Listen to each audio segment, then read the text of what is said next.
O people, lend me an attentive ear, for I know not whether after this year I shall ever be amongst you again. Therefore listen carefully to what I am saying, and take these words to those who could not be present here today.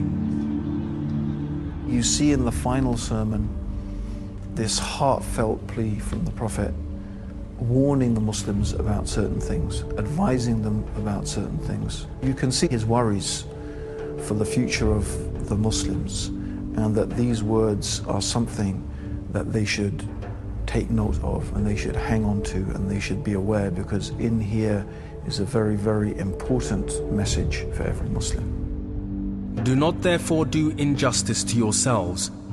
Remember, one day you will meet Allah and answer your deeds. So beware, do not astray from the path of righteousness after I am gone.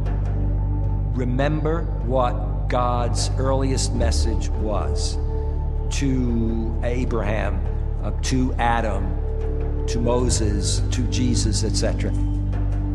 And remember that the only real reality, the ultimate reality, is the one true God. And that God is the creator, sustainer, and judge of the universe.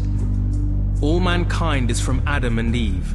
An Arab has no superiority over a non-Arab, nor a non-Arab has any superiority over an Arab. Also, a white has no superiority over black, nor a black has any superiority over white, except by piety and good action. He's saying all humans are one.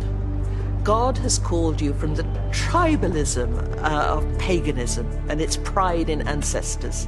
But remember, all men come from Adam, and Adam came from dust. And then he quotes these words from the Quran, which really speak to our time. O people, God says to humanity, we have formed you from a male and a female, and have formed you into tribes and nations, so that you may get to know one another.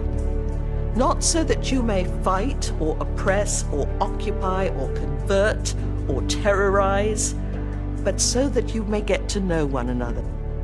All those who listen to me shall pass on my words to others, and those to others again, and may the last ones understand my words better than those who listen to me directly. Be my witness, O Allah, that I have conveyed your message to your people. And he asks them, O people, O Muslims, have I fulfilled my mandate to you? And they cry, Nam. Yes, and it rings around. And he asks them 3 times, have I? And each time they reply, Nam. And I think it's a most moving moment. Well, that's his summation of his life.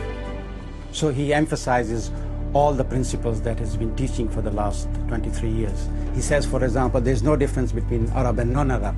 Look after your family. So it's kind of summation of his life. If you did nothing else, but simply read the last sermon, you will get the essence of the life of Muhammad. The Prophet's final sermon sets the agenda for modern, contemporary Muslim society. It shows where we've failed, and it shows where we have to try to get to. It sums up the transformative mission that was the life of the Prophet.